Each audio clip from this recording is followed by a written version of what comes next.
ಧರ್ಮಸ್ಥಳದ ಬೆಳ್ತಂಗಡಿ ಸಮೀಪ ಸಿರಿ ಮಾತೃಶ್ರೀ ಕೈಗಾರಿಕಾ ಪಾರ್ಕ್ ಅನ್ನು ಉಪರಾಷ್ಟ್ರಪತಿ ಸಿಪಿ ರಾಧಾಕೃಷ್ಣನ್ ಇಂದು ಲೋಕಾರ್ಪಣೆ ಮಾಡಿದರು. ಈ ವೇಳೆ ರಾಜ್ಯಪಾಲ ಥಾವರ್ಚಂದ್ ಗೆಹ್ಲೋಟ್, ಸಂಸದ ಬ್ರಿಜೇಶ್ ಚೌಟ, ರಾಜ್ಯಸಭಾ ಸದಸ್ಯರೂ ಆಗಿರುವ ಧರ್ಮಸ್ಥಳದ ಧರ್ಮಾಧಿಕಾರಿ ಡಾ ಡಿ ವೀರೇಂದ್ರ ಹೆಗ್ಗಡೆ, ವಿಧಾನ ಪರಿಷತ್ ಸದಸ್ಯ ಪ್ರತಾಪ್ ಸಿಂಹ ನಾಯಕ್, ಸಿರಿ ಕೈಗಾರಿಕಾ ಪಾರ್ಕ್ನ ಅಧ್ಯಕ್ಷರೂ ಆಗಿರುವ ಹೇಮಾವತಿ ಹೆಗ್ಗಡೆ ಸೇರಿದಂತೆ ಮತ್ತಿತರರು ಉಪಸ್ಥಿತರಿದ್ದರು.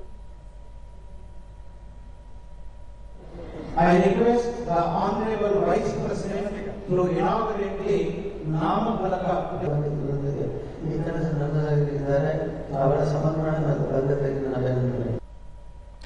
ಬಳಿಕ ಉಪರಾಷ್ಟ್ರಪತಿ ಸಿಪಿ ರಾಧಾಕೃಷ್ಣನ್ 2047ರ ವೇಳೆಗೆ ವಿಕಸಿತ ಭಾರತ ನಿರ್ಮಾಣದ ಗುರಿ ಈಡೇರಿಸುವ ನಿಟ್ಟಿನಲ್ಲಿ ಪ್ರಧಾನಿ ನರೇಂದ್ರ ಮೋದಿ ಮುಂದಾಗಿದ್ದಾರೆ. ವಿಕಸಿತ ಭಾರತ ನಿರ್ಮಾಣಕ್ಕೆ ಎಲ್ಲರನ್ನೂ ಒಳಗೊಳ್ಳುವ ಪ್ರಗತಿ ಅತ್ಯಗತ್ಯವಾಗಿದೆ. ಶ್ರಮ ವಿಭಜನೆಯಾಗುವ ರೀತಿಯಲ್ಲಿ ತೀರಾ ಅಗತ್ಯವಿರುವವರಿಗೆ ಉದ್ಯೋಗ ದೊರೆಯುವಂತಾಗಬೇಕು.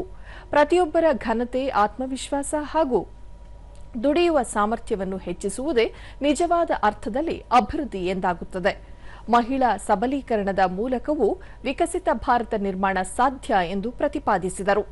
ಎಲ್ಲ ಧರ್ಮಗಳು ಭಕ್ತಿ ಹಾಗೂ ಮಾನವೀಯತೆಯನ್ನು ಬೋಧಿಸುತ್ತವೆ. ಎಲ್ಲ ಧರ್ಮಗಳಲ್ಲೂ ಸಮಾನತೆಯ ಅಂಶವೇ ಪ್ರಮುಖವಾಗಿದೆ. ಜಾತ್ಯತೀತತೆ ಎಂದರೆ ಎಲ್ಲ ಜಾತಿ ಧರ್ಮಗಳನ್ನು ಒಂದೇ ರೀತಿ ಸಮಾನವಾಗಿ ಕಾಣುವುದಾಗಿದೆ. ಯಾವುದೇ ಒಂದು ಧರ್ಮದ ತುಷ್ಟೀಕರಣ ಜಾತ್ಯತೀತತೆ ಎನಿಸಿಕೊಳ್ಳುವುದಿಲ್ಲ ಎಂದು ಹೇಳಿದರು.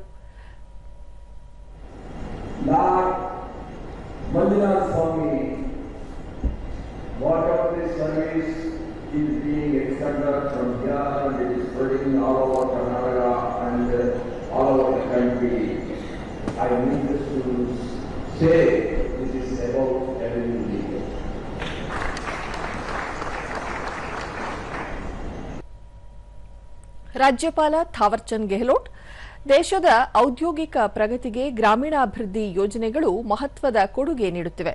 ಪ್ರಧಾನಿ ನರೇಂದ್ರ ಮೋದಿ ಅವರ ನೇತೃತ್ವದಲ್ಲಿ ರೂಪಿಸಲಾಗಿರುವ ಮೇಕ್ ಇನ್ ಇಂಡಿಯಾ, ಆತ್ಮನಿರ್ಭರ ಭಾರತದಂತಹ ಯೋಜನೆಗಳಿಂದ ಔದ್ಯೋಗಿಕ ವಿಕಾಸ ಸಾಧ್ಯವಾಗುತ್ತಿದೆ.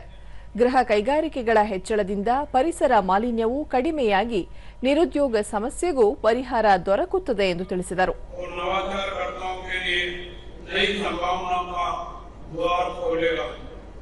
डॉक्टर वीरेंद्र हेगड़े जी के मार्गदर्शन में विकसित संस्थाएं नैतिक, समावेशी और सतत विकास की मिसाल बन चुकी है. ಡಾ ಡಿ ವೀರೇಂದ್ರ ಹೆಗ್ಗಡೆ, ಮಹಿಳೆಯರ ಸಬಲೀಕರಣದಿಂದ ಮಾತ್ರ ಗ್ರಾಮೀಣಾಭಿವೃದ್ಧಿ ಸಾಧ್ಯ. ಗ್ರಾಮಗಳ ಅಭಿವೃದ್ಧಿಯಾದರೆ ದೇಶದ ಅಭಿವೃದ್ಧಿಯೂ ಆಗುತ್ತದೆ. ಪ್ರಸಕ್ತ ಸಿರಿ ಮಾತೃಶ್ರೀ ಕೈಗಾರಿಕಾ ಪಾರ್ಕ್ನಲ್ಲಿ ಸುಮಾರು 3,000 ಮಹಿಳೆಯರಿಗೆ ನೇರ ಉದ್ಯೋಗ ಲಭಿಸುತ್ತದೆ. 10,000ಕ್ಕೂ ಹೆಚ್ಚು ಮಹಿಳೆಯರಿಗೆ ಪರೋಕ್ಷ ಉದ್ಯೋಗಗಳು ಲಭಿಸುತ್ತದೆ. ಇದರಿಂದಾಗಿ ಕುಟುಂಬಗಳ ಆರ್ಥಿಕ ಸ್ಥಿರತೆಗೂ ಸಹಾಯವಾಗುತ್ತದೆ ಎಂದು ಹೇಳಿದರು.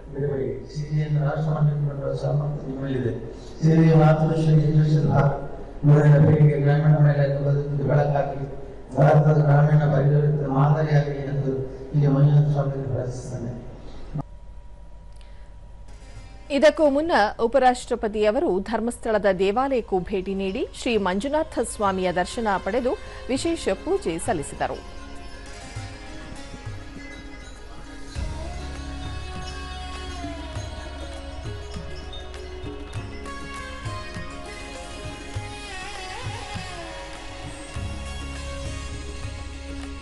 ಭಕ್ತರೊಂದಿಗೆ ಸಂವಾದ ನಡೆಸಿ ಧರ್ಮಸ್ಥಳದಲ್ಲಿ ನಡೆಯುತ್ತಿರುವ ಅನ್ನದಾನ, ವಿದ್ಯಾದಾನ ಹಾಗೂ ಗ್ರಾಮೀಣಾಭಿವೃದ್ಧಿ ಕಾರ್ಯಗಳನ್ನು ಮುಕ್ತ ಕಂಠದಿಂದ ಶ್ಲಾಘಿಸಿದರು.